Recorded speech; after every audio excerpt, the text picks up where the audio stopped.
नमस्कार, स्वागत है एक नई वीडियो में। आज हम देखेंगे मार्केट रिव्यू 18 दिसंबर के लिए और देखेंगे मार्केट का रिकैप फ्राइडे 15 दिसंबर को मार्केट ने कैसे रिएक्ट किया। धमाकेदार मार्केट था। अगर आपके पास निफ्टी आईटी के स्टॉक्स होंगे, निफ्टी आईटी के कॉन्स्टिट्यूएंट्स होंगे, तो आपका पोर्टफोलियो एकदम हरा-भरा हो गया होगा। अगर निफ्टी आईटी के कॉन्स्टिट्यूएंट नहीं होंगे, तो भले ही मार्केट ऊपर गया हो, आपका पोर्टफोलियो उतना हरा नहीं होगा, आपका गेन उतना नहीं बढ़ा होगा। तो इससे हमको क्लियरली एक सीख मिलती है कि जब थोड़ा-सा सेक्टर में प्रेशर हो, तो आप उसमें इन्वेस्ट करो, तो जब ऊपर जाएगा तभी आपको फ़ायदा होगा। अब जब ऊपर आप कैच करने की सोचोगे, तो आप कैच कर पाओ तो वेल गुड, नहीं कर पाए, 1 दिन में निकल गया, 4.5% का मूव था, उड़ गया। तो निफ्टी फिफ्टी में आप देखोगे कि 1.29% मूव है, 273 21,456 के आसपास क्लोज़ हुआ। लेकिन आप स्क्रॉल करो, आपको सबसे बड़ा जो आपको यहाँ पे कॉन्स्टिट्यूएंट दिखाई देगा, वो है निफ्टी आईटी का। निफ्टी आईटी ने 1 दिन में 1600 पॉइंट के करीब, समझिए 4.5% का मूव दिखाया और इसमें इसके जो मेजर कॉन्स्टिट्यूएंट्स थे, चाहे इन्फोसिस, टीसीएस, एचसीएल, मैंने इनको रिसेंटली 1 दिन में 5-5, 6-6% मूव करते हुए देखा है।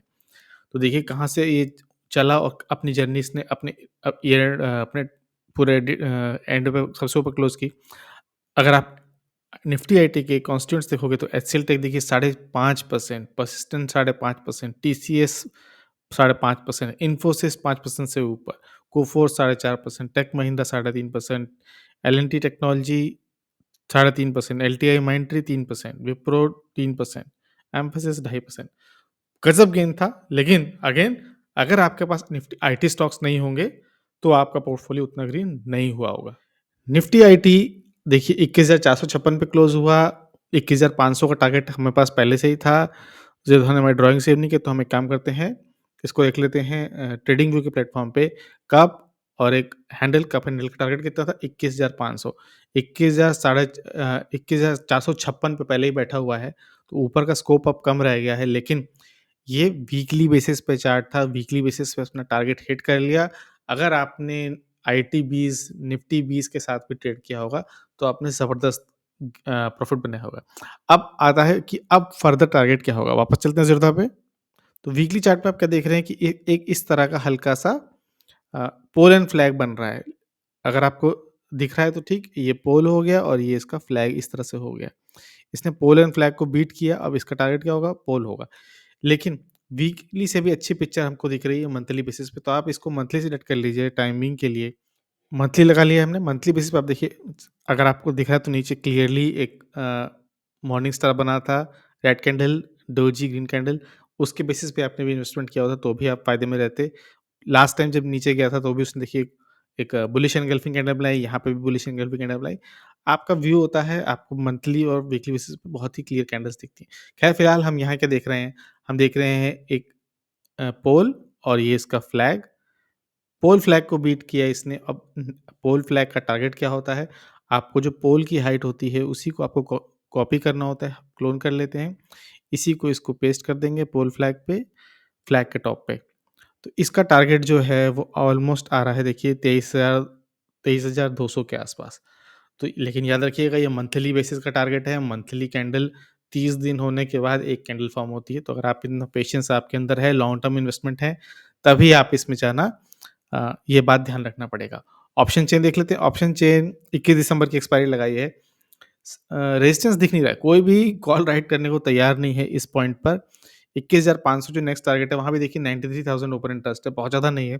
अगर आप देखोगे सबसे बड़ा ओपन इंटरेस्ट कहाँ बिल्ड है, तो वो सीधा 22,000 पे बिल्ड है, 1,33,000 का।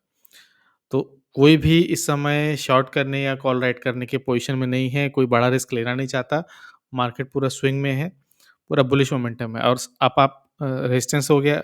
रेजिस्टेंस हमको जनरली दिखा नहीं, बट 22,000 पे हमको दिख रहा है।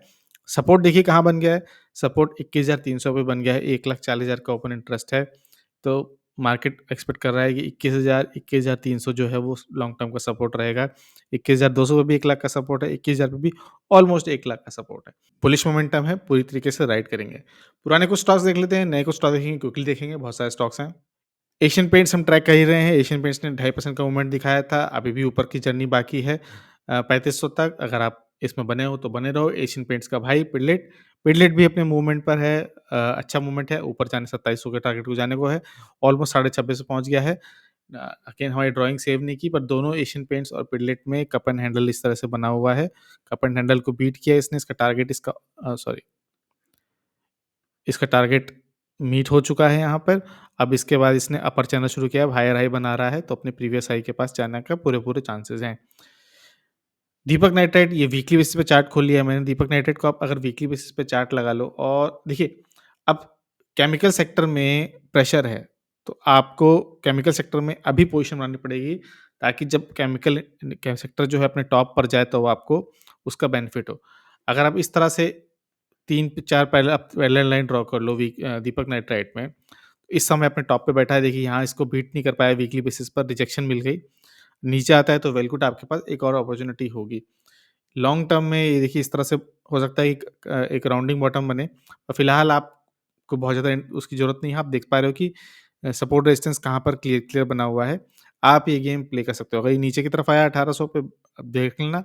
ऊपर जाके इसने इस तरह से इसके ऊपर कंसोलिडेट किया, फिर अपवर्ड जर्नी आई, तो अगेन पहला टारगेट कितना होगा, 2700 के आसपास आएगा, और फिर अगला टारगेट 2900 के आसपास। तो आपको देखना है किस तरह आपको ट्रेड करना है, क्लियरली देखना है। एथर एथर इंडस्ट्रीज़ हमने पहले भी डील कर चुके हैं, हम इसको डेली से हटा के इसको लगा लेते हैं वीकली बेसिस पर, शायद थोड़ी पिक्चर क्लियर हो जाए। बिल्कुल पिक्चर क्लियर हो गई, देखिए एक मॉर्निंग स्टार टाइप का फॉर्मेशन हुआ है, लॉन्ग टर्म पे सपोर्ट है, वॉल्यूम भी है। अगर आप इसको डेली बेसिस पे लगाओगे ना, तो आपको दिख रहा होगा कि वॉल्यूम बार्स भी ग्रीन बन चुके हैं। तो अपने प्रीवियस हाई के पास जाएगा तो कितना टारगेट होगा, पहला टारगेट तो इसका यही रहेगा, 932 के आसपास, बहुत क्लोज़ है। अगर इसको बीट कर लेगा तो अगला टारगेट रहेगा 995 का। तो केमिकल सेक्टर में आप अब पोज़ीशन बनाओगे, तो जाके आप जब ऊपर जाएगा तो फ़ायदा होगा। एथर इंडस्ट्रीज़ के बाद आते हैं हम एसीआई, आर्किन केमिकल्स, हम तो लॉन्ग टर्म पे बने हुए हैं। एक डे पाई आपको इस लेवल पर, एक देखिए इस लेवल पर आपको एक बाइंग की अपॉर्च्युनिटी मिली थी यहाँ पे। री-एंट्री की अगर आपने की, वेल गुड, प्रॉफिट बुक किया, वेल गुड। टारगेट हमारा अभी भी शॉर्ट टर्म में 676 का है, लॉन्ग टर्म तो हम बहुत लॉन्ग टर्म के लिए देख रहे हैं। आरती इंडस्ट्रीज़ हम पहले ही देख चुके हैं कि इसका बॉटम फॉर्मेशन हो चुका है, हायर हाई बन चुके हैं। डेली से इसको हटाते हैं वीकली पे, वीकली बेसिस पे लगाएँगे। देखिए अब बहुत ही ज़्यादा पोटेंशियल है, बहुत ज़्यादा। देखिए होता क्या है, मैं आपको बता देता हूँ, ऊपर से नीचे आता है ना, वो परसेंटेज जो होती है वो कम होती है, लेकिन मूवमेंट जो होता है ज़्यादा होता है। अगर वो ऊपर से यहाँ से देखोगे तो 50% ही गिरा है, लेकिन 581 पॉइंट्स जा चुका है। लेकिन अब उसको ऊपर जाने के लिए यहाँ से अगर वो 50% भी जाएगा, तो भी वो अपने टॉप पर नहीं जा पाएगा। उसको परसेंटेज में दुगना मूव करना पड़ेगा। अब उसको अपने हाई पे बनाने के लिए ऑलमोस्ट 89 90% में जाना पड़ेगा। तो अगर आप पोज़ीशन बना रहे हो, बनाना है आपको, तो इस बेसिस पे बनाना है। देखिए लॉन्ग टर्म पे क्लियरली दिख रहा है, वॉल्यूम्स आपको दिख रहे हैं, ग्रीन बार्स आपको दिख रही है, ग्रीन कैंडल्स दिख रही हैं। अपने प्रीवियस हाई जो था इसका 564, उसको बीट कर चुका है, हायर हाई के फॉर्मेशन हो चुके हैं। अब आपके ऊपर है, आप कैसे इसको ट्रैक करते हो, कैसे इसको लेते हो। याद रखिए, कोई भी बाय सेल रिकमेंडेशन नहीं है, सिर्फ़ एक सपोर्ट रेजिस्टेंस ढूँढने की एक्सरसाइज़ है, ताकि हमको पता रहे मार्केट कहाँ जा रहा है, कोई हमें बेवकूफ़ ना बना पाए। देवयानी इंटरनेशनल एक एक क्यूरियस केस है। देखिए है क्या, इसने एक एक डाउन फ्लैग बनाया था, ब्रेकडाउन दिया, लेकिन वो फेक ब्रेकडाउन था, वापस रिकवर कर गया। लेकिन अपने रेजिस्टेंस को भी जो है वो बीट नहीं कर पाया। यही कंसोलिडेट कर रहा है इसी सपोर्ट लाइन के ऊपर। तो क्यूरियस केस है, अगर यहाँ से ऊपर आया तो अगेन बहुत ही अच्छा मोमेंट होगा, अगर अपवर्ड चैनल की तरफ मूव करे। तो इसको देखते रहेंगे, ध्यान देंगे। सिमिलरली इसकी बेसिस पे हमने एसिलिया भी देखा था, यहाँ पर भी एक गैप डाउन हुआ था, सॉरी, एक डाउन फ्लैग का ब्रेकडाउन आया था, डाउन फ्लैग और ये ब्रेक डाउन। इसके बाद नीचे गया, लेकिन निफ्टी आईटी में रिकवरी आ गई, तो इसने भी रिकवर किया।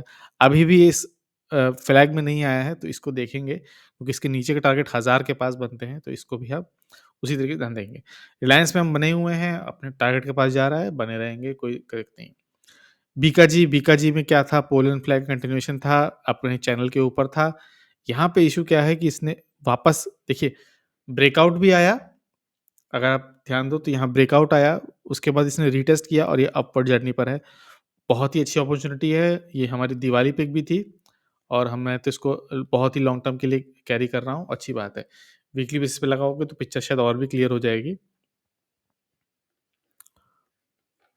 ये हमने लगाया वीकली बेसिस पर, तो देखिए एक एक ब्रेकआउट का, एक राउंडिंग बॉटम का ब्रेकआउट, या एक पोल फ्लैग, उसको उसने ब्रेक किया, रीटेस्ट किया, अभी वापस अपवर्ड जर्नी पर है, आपके ऊपर है आप कैसे लेते हो। IREDA, अपर सर्किट खुशियाँ ही खुशियाँ, डाउन सर्किट गम ही गम। सर्किट वाले स्टॉक ऐसे ही मूव करते हैं और IRD ईडीए में आप देखिए, अगर आप पहचान पाएँ तो आपको पहचानना है कि ये कौन-सी कैंडल है, ये कौन-सी कैंडल है और ये कौन-सी कैंडल है। कुछ-कुछ इवनिंग स्टार लग रहा है आपको, अगर इवनिंग स्टार लग रहा है तो गुड। अब इसका रिज़ल्ट जो आएगा वो कैचअप होना चाहिए। देखिए बहुत मूव कर गया, 32 का स्टॉक तो लिस्ट ही दुगना होता 4 गुना हो गया यहाँ से। 120 हो चुका है। देखिए 30 का स्टॉक, ₹30 का स्टॉक जो है वो क जा चुका है, 120 का हाई बना चुका है, 4 गुना हो चुका है। प्रॉफिट बुकिंग आनी ही थी, आज नहीं तो कल। तो हो सकता है कल भी हो सकता है इसमें डाउन सर्किट लगे। अब इसके रिज़ल्ट को ऊपर जाना होगा और इसके रिज़ल्ट को मैच करना होगा ताकि इसकी ये कीमत जस्टिफ़ाई हो पाए। यूपीएल भी एक अच्छा कैंडिडेट है, इसका भी राउंडिंग बॉटम हो चुका है। For some reason drawing save नहीं की है, ज़िरधा पता नहीं क्या कर रहा है। बट अगेन इसका एक रेजिस्टेंस है यहाँ पर, ये सपोर्ट है लॉन्ग टर्म पे, इसी को आप वीकली बेसिस पे लगा लो, हम पहले भी इसको डिस्कस कर लु चुके हैं।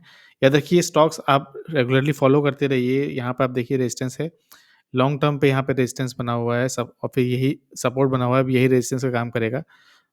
आप देखिए कैंडल्स कैसी फॉर्मेशन है, नीचे देखिए वॉल्यूम कैसी है, अब आपको डिसीज़न लेना है कि उसके बेसिस पे आपको क्या करना है। क्विकली देख लेते हैं निफ्टी आईटी। निफ्टी आईटी ने क्लियरली एक चैनल में ट्रेंड कर रहा था, उस चैनल का उसने ब्रेकआउट दे दिया है और अभी कहाँ जाएगा पता नहीं। लेकिन हाँ, मूवमेंट बहुत अच्छा आ रहा है। निफ्टी अगर आप देखो अभी भी अपने जो टॉप बनाया था इसने 38,836 से उससे अभी भी 3,000 पॉइंट नीचे है। तो हम इसको कहाँ ट्रेड कर रहे हैं? हम इसको आईटीबीज़ के थ्रू ट्रेंड कर रहे हैं। वॉल्यूम देखिए क्लियरली एक ब्रेकआउट आ चुका है। डेली से हटाइए, वीकली बेसिस पे लगाइए। वीकली बेसिस पे हम आईटीबीज़ को क्लियरली देख रहे हैं कि इसने इस चैनल को ब्रेकआउट दे दिया है। अब इसको अगला टारगेट जो होगा वो जाएगा ₹38 का, बहुत ही क्लोज़ है उसके और एक बार इसने 40 को क्रॉस कर लिया तो आप कह सकते हो कि एक राउंडिंग बॉटम का फॉर्मेशन जो है वो कंप्लीट हो जाएगा और उसके बाद जो टारगेट होगा वो कहाँ आएगा? राउंडिंग बॉटम का टारगेट जो होता है इसके लोएस्ट पॉइंट से होता है। तो यही लाइन आप ऊपर ड्रॉ कर दोगे। अगर मैं रफली कुछ ड्रॉ करने की कोशिश करूँ तो आपको इसी लाइन को एक काम करते हैं रफली क्लोन कर लेते हैं। आप अच्छे से ड्रॉ करना प्लीज़, सिर्फ़ एक क्योंकि वीडियो लंबा हो जा रहा है इसलिए मैं रफली ड्रॉ कर ले रहा हूँ। तो आप देखोगे कि 53 हो जाएगा अभी जो 37 का चल रहा है, तो अच्छा खासा गेन हो सकता है। अगर आप निफ्टी आईटी में आपने मिस कर दिया हो, तो आप सेम चीज़ आप आईटीबीज़ के थ्रू ट्रेड कर सकते हो। नहीं तो आप स्टॉक स्पेसिफिक जानना चाहते हो, एचसीएल। एचसीएल में देखिए ज़बरदस्त मूवमेंट है, आपको लगता है कि आपने मौका छोड़ दिया, तो बिल्कुल भी नहीं छोड़ा है, आप इसको लगा लो वीकली बेसिस पर।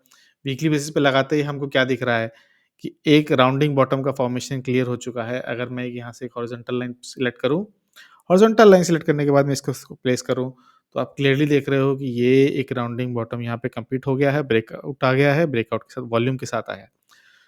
तो हम पहले भी बहुत बार 100 हज़ारों बार डिस्कस कर चुके हैं राउंडिंग बॉटम का जो टारगेट क्या होता है, जो अ, नेकलाइन से जो हाइट होती है वही होती है, इसको क्लोन करेंगे, पेस्ट करेंगे ऊपर इसको पेस्ट कर दीजिए, देखिए इसका टारगेट कहाँ आ रहा है, 1800 पे आ रहा है। अभी भी देखिए 1500 के आस-पास है, 300 से ऊपर का मूवमेंट अभी भी बचा हुआ है, अगर आपको लगता है एचसीएल टेक ठीक है।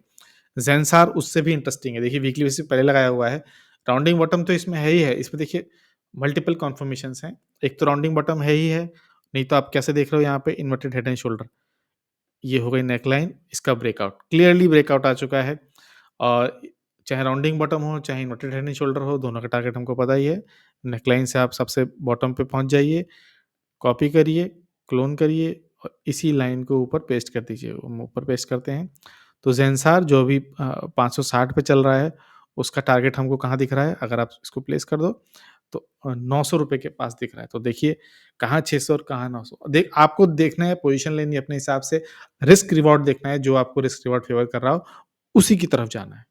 अब अपने 3 स्टॉक्स पे आ जाते हैं जो हम बहुत टाइम से ट्रैक कर रहे हैं और जो जिनका मोमेंटम जो है वो ऑलमोस्ट शुरू हो चुका है।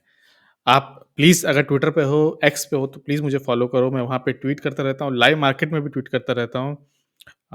एसबीआई को अभी देखेंगे, एसबीआई को तो हम देख ही रहे हैं, उसके अलावा भी देखोगे तो बहुत सारे आईटी स्टॉक्स हों, चाहे लाइव मार्केट में भी जो चार्ट्स होते हैं मैं उसको शेयर करता रहता हूँ। प्लीज़ आप उसको हो सके तो फ़ॉलो करो। अ देखते हैं आगे भी कोई अच्छा चार्ट मिलेगा तो ज़रूर शेयर करूँगा। तो एसबीआई को हम काफ़ी टाइम से डिस्कस कर रहे हैं, हमने लास्ट टू लास्ट वीडियो में ब्रेकआउट एनालिसिस भी की थी।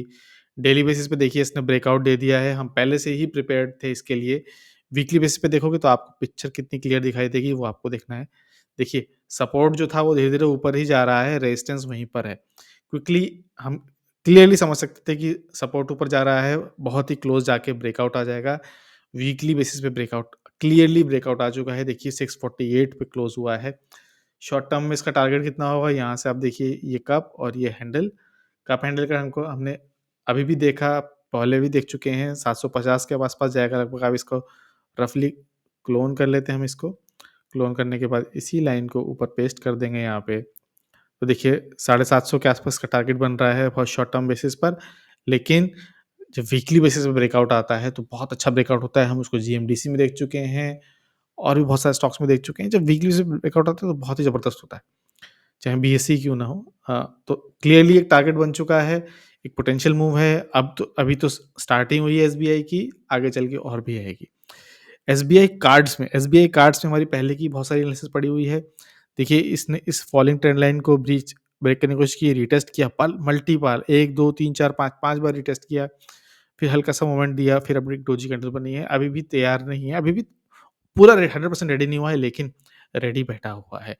आपको क्या देखना है? आपको देखना है वीकली बेसिस पर कि क्या हो रहा है। वीकली बेसिस पर आप देखो, पहला टारगेट कहाँ मिलेगा आपको? 891, 933, फिर मिलेगा 959 और फिर मिलेगा। आप वीकली बेसिस पे देखो कि ये सपोर्ट जो है ये बहुत स्ट्रॉन्ग है। इसकी जर्नी जो है अभी शुरू भी नहीं हुई है। अगर आपको लगता है कि फाइनेंशियली कंपनी ठीक है, तो 18%, 22% और 46% का इसको अभी भी बना हुआ है वीकली बेसिस पे। वीकली बेसिस पे आपको थोड़ी-सी पोटेंशियल चाहिए, थोड़ी-सी सहनशक्ति चाहिए, थोड़ा-सा आपको पीस चाहिए। अगर आप बेचैनी हैं, तो प्लीज़ ऐसे स्टॉक में मत जाना। बेचैन ही रहोगे, हमेशा बेचैनी रहेगी, क्या होगा, क्या नहीं होगा।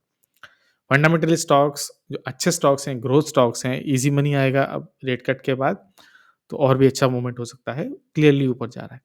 आईडीएफसी फर्स्ट बैंक हमने क्यों लिया है? अगर आईडीएफसी फर्स्ट बैंक में आप इस तरह से एक फॉलिंग ट्रेंड लाइन ड्रॉ करो, तो क्विकली आप बहुत शॉर्ट टर्म बेसिस पे क्या देख रहे हो कि इस फॉलिंग ट्रेंड लाइन को इसने ब्रीच करने की कोशिश की कई बार, नहीं कर पाया है। आप क्विकली एक बार एक मूविंग एवरेज लगा लो, देख लो कि इसने 50 डीएमए के ऊपर है, तीनों पॉजिटिव जो मूविंग एवरेज है पॉजिटिव हैं।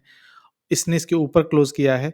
अगर आप पैटर्न आइडेंटिफ़ाई कर पाए हो तो वेल गुड, नहीं पता तो आपको क्या दिख रहा है, ये एक इन्वर्टेड हेड एंड शोल्डर आपको कुछ-कुछ इस तरह दिख रहा है।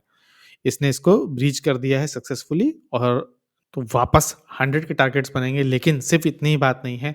अगर आप इन ड्राइंग्स को डिलीट भी कर देते हैं, तो वीकली बेसिस पे आपको दिख रहा है क्या दिख एक पोल एंड फ्लैग टाइप का आपको पैटर्न दिख रहा है।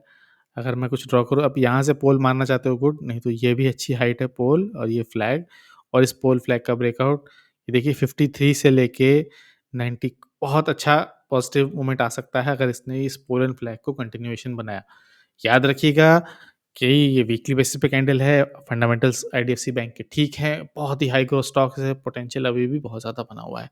अगर आपको लगता है कि फाइनेंशियली ठीक है, तो आप इसमें अपनी एनालिसिस करके फिर आगे सोचना क्या करना है। तो ये थी आज का वीडियो, प्रीव्यू, रिकैप सब देखा हमने। स्टॉक पिकिंग कैसी लगी ज़रूर शेयर करिए। अच्छा लगा तो बताइए, बुरा लगा तो बताइए। क्या आप एसबीआई में बने हो? एसबीआई का आपने ब्रेकआउट देखा था? प्लीज़ शेयर करना। ग्रोथ बहुत रुक गई है हमारी, हो सके तो प्लीज़ लाइक करिए, सब्सक्राइब करने के बारे में प्लान करिए। बीजीए को देखने के लिए बहुत-बहुत धन्यवाद।